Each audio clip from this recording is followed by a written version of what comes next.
Welcome, one and all, to the mystical world of Philbar. Adventures abound throughout this realm, and we appreciate the opportunity to regale you with some stories from these trails. These accounts are all based on actual RPG experiences that occurred within Adventures in Philbar. Some of these tales may be for mature audiences, while others may be for very immature audiences. We now present the sage Mikas Tumo from Tamel, also known as the Bard of Philbar. Welcome to session Denali-51. Previously on the Bard's podcast, our players narrowly escaped Tigos Vale. The group had to split up to get a wounded Grish back to the Republic, find a cure, and create a distraction. Harris suffered an arrow wound as his horse was shot out from under him, and Sir Omel made a leap of faith onto the ship with the aid of Captain Apair. The water journey will take approximately 2 days, putting the party into port after sundown. We rejoin them now as they begin to enter the harbor with Denali warships flanking them. Grish coughed violently as his associates looked over at him, but he waved them off, stating he was okay. The large cleric looked peaked, but insisted that he was ready to end the rule of the despot King Pellet. The party hunched down behind the railing next to Captain Apair, who murmured that 2 ships were about to flank them. "It doesn't look especially promising, but I'll talk to them," whispered the flamboyant captain. "You're gonna talk to them? Yeah, we're screwed," whispered the wounded Zenobian, causing the captain to chuckle openly. "Hello, fine warriors of the Denali Kingdom. Come to give me an escort into town?" asked Apair. Muffled speech came, and Grish nodded to Yolanda. She passed back the information that they were looking for the rebels themselves, and Apair is explaining his mission. The ship sat motionless for what seemed like 10 minutes, but was really only a few seconds. Apair waved his hat to the side, yelling, "Thank you! Bravo, good men and women!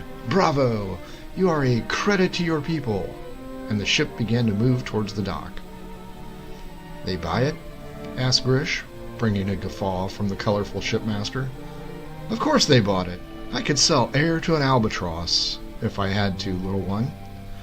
A puzzled look crossed his face, and he added, "Looks like your friend got the message. There's a large fire to the north. Many people are headed that way." The party dared to peek over the railing and noticed that the guards' ships were past, and it was now safe to stand up. Sir Omel stepped up and congratulated Grish on his idea of sending a message for distraction to Simon the Sage. "It seems to have arrived in a timely manner," he remarked. Phidias whistled and remarked that the fire could probably have been seen from Tigos Vale. The sailors guided the Republic into an open mooring, and the group donned dull gray cloaks to try and disguise their appearance. "No, hunch over more, Grish," said Captain Apair. The effort did little to conceal the Zenobian's girth, and an exasperated Apair shook his head and then Grish's hand. "Good luck, my old friend. You will need it." A grim Grish nodded and attempted to thank Apair, but was shut down. "Thank me upon your return," he said. "Now go, before you were discovered and we were all in chains." The group quickly left the dock and began to make their way up the winding road to the palace. Citizens were flocking north to help deal with the fire, and several groups of guards hurried past as the party did as well. "The plan is working great," remarked Yolanda Two-Blades. The PCs nodded, but knew that the palace guards would not be so easily distracted. A few minutes later, the party reached the palace and evaluated the situation. Huddling up, Grish began a detailed account of the guards most likely present and a potential plan of attack.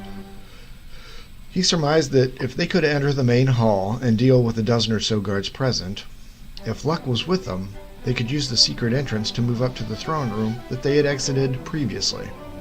He finished and looked at each of his friends, who seemed skeptical. "What? What is it?" "Grish," began Brother Stance, "that is a lot of ifs. If the guards are the cream of the crop, we may end up fighting the entire battalion and never reach Pellet. I think we take our information to the public and try to end this in a bloodless coup." Sir Omel took a different opinion, with fighting the guards, drawing them away and having everyone else sneak in and deal with the monarch. The group continued to bicker until Phidias stepped up. Why don't we just have a bunch of wizards distract them? Puzzled, the group looked uncertain as to where the gnome was going with his idea. Back on the plains, Harris managed a spell to make a bunch of doubles of himself, and that gave us enough time to cut them down to size. If he does it again, it may work twice. They don't know anything. The ensemble thought for a moment and turned to the wizard. Well? Asked Grish. The mage exhaled deeply and considered the possibility. It may work, he responded, adding that the moment they hit one of my doubles, it will disappear. Depending on how smart they are, they may catch us in a trick bag. Yolanda was feeling quite frustrated by this time and agreed with the plan, as did Stance. Omel shrugged and voted to side with the others as well, leaving only Grish. Well, I've trusted you this far, and you've trusted me too. I guess it's my turn to trust you again. We'll go with that plan. With the plan formulated, the group crept to the inner wall of the palace. Snapping the necks of 2 guards that appeared suddenly, Harris cast his spell, and 4 cloaked duplicates appeared just outside the portico. The alarm was raised, and Harris moved his mirror images down the outside wall with a stream of guards chasing the illusion.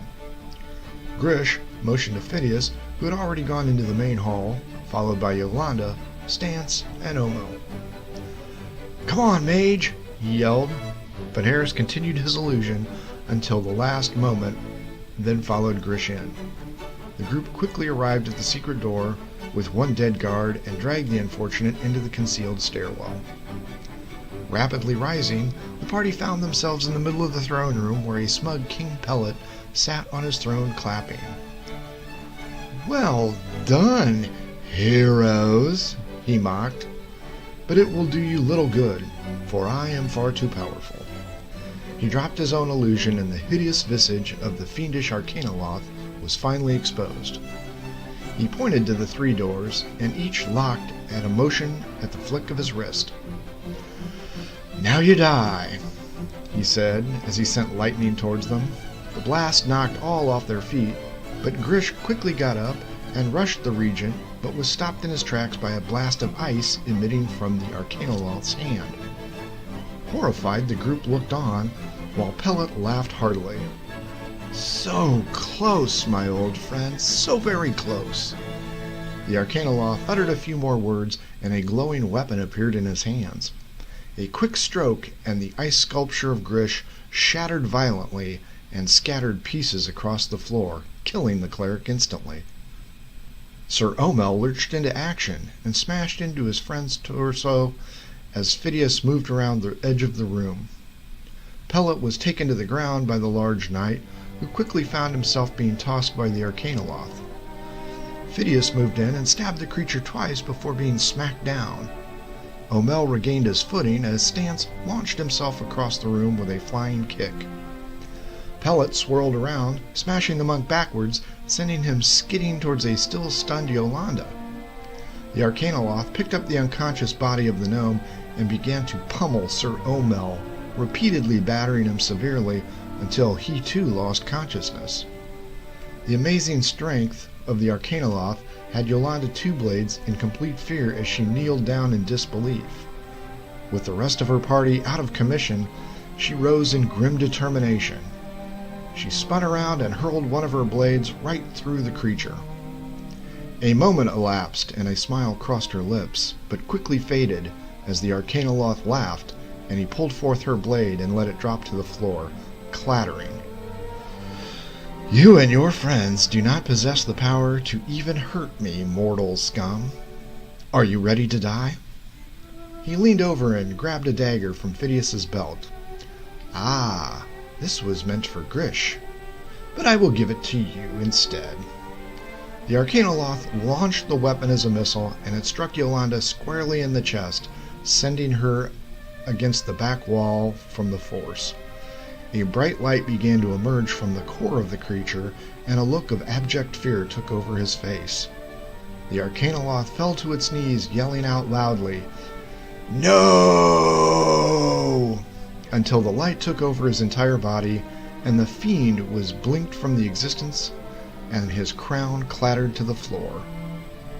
Shock took over Yolanda, and she looked down at her chest to see the dagger embedded in the strange bag containing the papers from the night hag's hovel.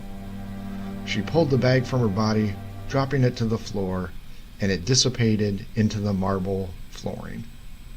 She moved over to the crown and gingerly picked it up. As she examined the gorgeous facets, she looked up as the main door was smashed open and the green guards poured in. We close out this episode now and give you our thanks for listening. Please subscribe to this podcast and don't forget to follow us on Twitter at The Bards Podcast. For everyone in Adventures of Philbar, thanks for listening.